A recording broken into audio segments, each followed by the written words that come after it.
আমাদের সঙ্গে যে প্রতিনিধিরা রয়েছেন, বিক্রম রয়েছে একদিকে, রয়েছে অন্যদিকে কিরণ, পাশাপাশি ডাবগ্রাম ফুলবাড়িতে রয়েছেন আমাদের প্রতিনিধি নারায়ণ, একই সঙ্গে কোচবিহারের সিতাই থেকে রয়েছেন আমাদের প্রতিনিধি দেবজ্যোতি কাহালি। একেবারে, এবং আমরা শুরুতেই এনআইএর খবরের দিকে নজর রাখবো, কারণ বেঙ্গালুরু ক্যাফেতে বিস্ফোরণ কাণ্ডে দীঘা থেকে গ্রেফতার দুই ধৃত আব্দুল মতিন তোয়াহা এবং মুসাফির হোসেন সাজিবের 5 দিনের রিমান্ডের নির্দেশ দেওয়া হয়েছে। তার আগে যে খবরের দিকে আমরা নজর রাখবো, ধর্মতলায় আরো এক ঠিকানা জঙ্গিদের, আরো এক হোটেলে শেল্টার জঙ্গিদের। জি 24 ঘন্টা এক্সক্লুসিভ ছবি, যে খবরের দিকে আমরা এই মুহূর্তে নজর রেখেছি, অত্যন্ত গুরুত্বপূর্ণ একটি খবর। আরো এক ঠিকানা জঙ্গিদের, আরো এক ঠিকানার খবর পাওয়া গিয়েছে, আরো এক হোটেলের শেল্টার। ধর্মতলায় আরো একটি ঠিকানার খবর মিলেছে। এই প্রসঙ্গে আমরা খবর নিয়ে নেব, আমাদের প্রতিনিধি বিক্রম দাস আমাদের সঙ্গে রয়েছে। বিক্রমের সঙ্গে সরাসরি কথা বলবো এই বিষয়ে। বিক্রম, এখনো পর্যন্ত কি জানা যাচ্ছে? আরো একটি হোটেলের সন্ধান পাওয়া গেল, যে হোটেলে এই জঙ্গিরা আস্তানা গেড়েছিল। আমরা এর আগে যেটা দেখছিলাম যে কলকাতায় প্রায় 8টি জায়গায় তারা ছিল, এরই মধ্যে এই জায়গাটি নাকি এটি নতুন কোনো সন্ধান পাওয়া গেল? একেবারেই দেখো, বেঙ্গালুরুতে ক্যাফেতে বিস্ফোরণের ঘটনায় যেই দুজনকে এনআইএ গ্রেফতার করেছে, অর্থাৎ মতিন এবং মুসাফির, এই দুজন কিন্তু গত 12ই মার্চ যে আমরা জানতে পাচ্ছি যে যেখানে এই মুহূর্তে আমি দাঁড়িয়ে আছি, ধর্মতলার একেবারে ধর্মতলার মুখে যে হোটেল, সেই হোটেলে কিন্তু তারা সেখানে রাত্রিবাস করেছিল। একটা গোটা দিন কিন্তু তারা সেখানে ছিল, অর্থাৎ 12ই মার্চ এই হোটেলেই কিন্তু বসবাস করছিল ওই মতিন এবং মুসাফির, এমনটাই কিন্তু আমরা জানতে পাচ্ছি। এর পাশাপাশি যেটা জানিয়ে রাখবো যে এই গোটা ঘটনা কেন্দ্র করে এখনো পর্যন্ত তদন্তকারীরা যেটা মনে করছেন যে একটার পর একটা ঠিকানা কিন্তু তারা বদলেছে, একটার পর একটা হোটেল তারা বদলেছে। মূলত ফর্জড আইডি কার্ড দিয়ে তারা এই হোটেলগুলোতে চেক ইন করেছিল এবং তারপর সেখান থেকে একটার পর একটা তারা ঠিকানা বদলেছে। কখনো কলকাতা, কখনো খিদিরপুর, কখনো বা পূর্ব মেদিনীপুরের একাধিক জায়গা, কখনো বা পুরুলিয়া, এরকম বিভিন্ন জায়গায় কিন্তু তারা ঠেকেছে। কিন্তু নির্দিষ্টভাবে তদন্তকারীরা যেটা নিশ্চিত হতে পেরেছে যে 12ই মার্চ এখানে এই হোটেলে মূলত এই দুজন অভিযুক্ত ব্যক্তি তারা কিন্তু এখানেই ছিল। এখানেই সেটা সবথেকে বড় প্রশ্ন এবং সবথেকে বড় উদ্বেগের বিষয় যে 28 দিন ধরে এই রাজ্যের বিভিন্ন প্রান্তে, এই শহরের বিভিন্ন প্রান্তে এই দুজন নোটোরিয়াস জঙ্গি, যারা কিনা বেঙ্গালুরু বিস্ফোরণের ঘটনায় একেবারে মাস্টার মাইন্ড, তারা একেবারে ঘুরে বেড়ালো, কিন্তু কেউ তাদেরকে চিহ্নিত করতে পারলো না। অথচ এনআইএ কিন্তু এই দুজনের আগেই তাদের ছবি দিয়ে, তাদের নাম দিয়ে, কোন কোন নামে তারা রয়েছে, কোন কোন লুকস তাদের হতে পারে যদি তারা লুকস বদলায়, সেই সমস্ত ছবি প্রকাশিত করেছিল। এবং শুধুমাত্র যে এনআইএ প্রকাশিত করেছিল এমনটা নয়, বিভিন্ন পুলিশ এজেন্সি দেশের, যেখানে এসটিএফ থেকে শুরু করে, সেন্ট্রাল আইবি থেকে শুরু করে, state IB, anti terrorist squad, সব জায়গায় কিন্তু এই ছবি দীর্ঘদিন আগে বেঙ্গালুরু বিস্ফোরণ কাণ্ডের পর তাদেরকে ফিক্স আপ করার পরেই প্রকাশিত করেছিল এনআইএ। তারপরেও তারা একটার পর একটা হোটেলে চেক ইন করলেন বিভিন্ন ফলস আইডি কার্ড দেখিয়ে। এই সমস্ত হোটেলগুলোতে আমরা জানি যে নিয়মিত কিন্তু ক্রমাগত কার্যত পুলিশের নজরদারি চলে, যে কারা এখানে চেক ইন করছে, কারা চেক আউট করছে, সমস্ত কিন্তু কিছু পুলিশের নখদর্পণে থাকে।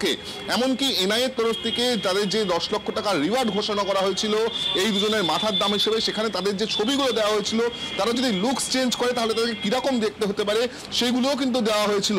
তারপরেও যেটা দেখা গেল যে এই দুজন ব্যক্তি, দুজন জঙ্গি, তারা এই শহরের বিভিন্ন জায়গায়, বিভিন্ন হোটেলে হোটেলে ঘুরে বেড়ালো, রাজ্যের বিভিন্ন জায়গায় ঘুরে বেড়ালো, কিন্তু তাদের কোনো হদিশ পাওয়া গেল না। অবশেষে সেন্ট্রাল আইবি এবং এনআইএ তারা যখন নির্দিষ্টভাবে তথ্য পান বা তারা লিড পান যে এই দুই অভিযুক্ত জঙ্গি তারা দীঘাতে একটি নির্দিষ্ট জায়গায় লুকিয়ে রয়েছে, তারা পূর্ব মেদিনীপুর জেলা পুলিশের সঙ্গে যোগাযোগ করে, রাজ্য পুলিশের সঙ্গে যোগাযোগ করে এবং তাদেরকে নির্দেশ দেয় যাতে সেই জায়গাটাকে তারা সিকিউর করে, যাতে এই দুজনকে গ্রেফতার করা যায়।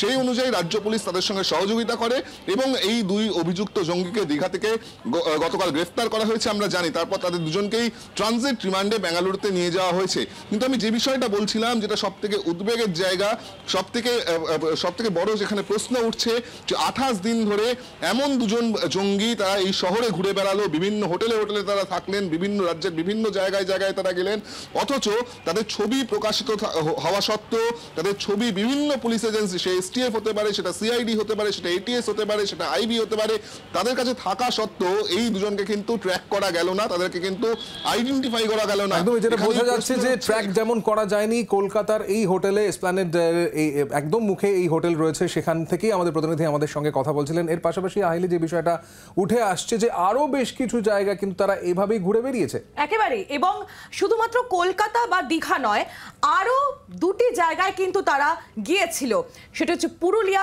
এবং দার্জিলিং। এই দুই জায়গাতেও কিন্তু তারা যায়। আমরা গ্রাফিক্যাল রিপ্রেজেন্টেশনের মাধ্যমে আপনাদের সামনে সেটা তুলে ধরার চেষ্টা করব। পুরুলিয়া এবং দার্জিলিংয়েও শেল্টার তাদের। মতিন এবং মুজাফির পুরুলিয়ায় ছিল 2 দিন এবং 3 দিন ছিল দার্জিলিংয়ে। এরই পাশাপাশি 14 থেকে 21শে মার্চ এই দুই এলাকায় তারা ছিল বলে জানা যাচ্ছে। ট্রেনে করে পুরুলিয়ায় গিয়েছিল মতিন এবং মুজাফির, বাস ধরে শিলিগুড়ি থেকে দার্জিলিং।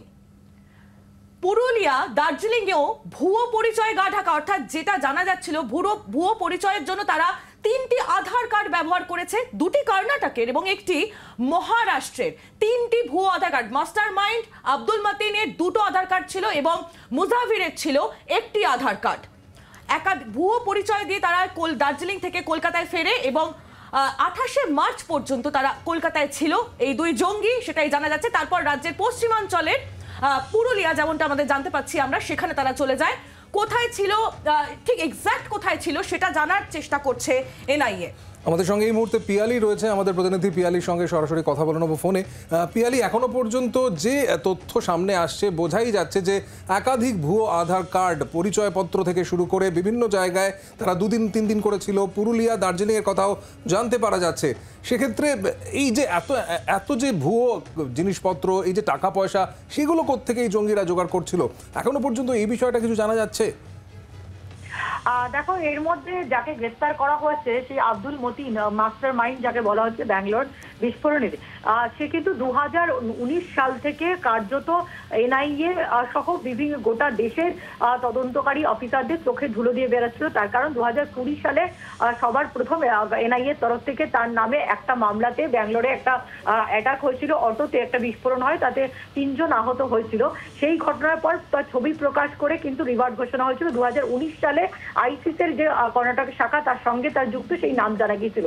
তারপর থেকে প্রায় আজকে 2024 সালের এপ্রিল মাসে এসে প্রথমবার এই অভিযুক্ত, এই সন্দেহভাজন জঙ্গি গ্রেফতার হলো।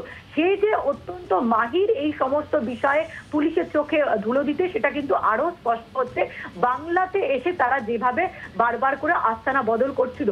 যেটা আমরা গতকালকে পর্যন্ত যে তথ্য পেয়েছিলাম যে দীঘার হোটেল থেকে গ্রেফতার হয়, কাঠিতে ছিল বলেও জানা যাচ্ছিল, এবং তারপর কলকাতায় একাধিক হোটেলে থাকার তথ্য পাওয়া যাচ্ছিল।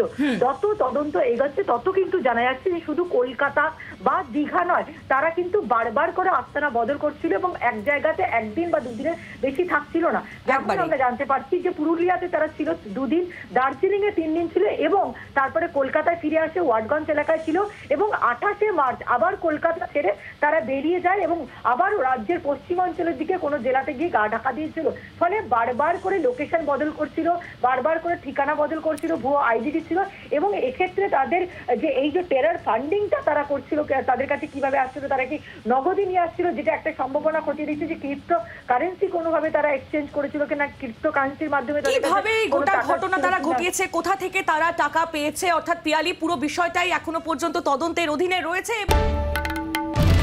বাংলার আওয়াজ, বাঙালির আবেগ, জি 24 ঘন্টা।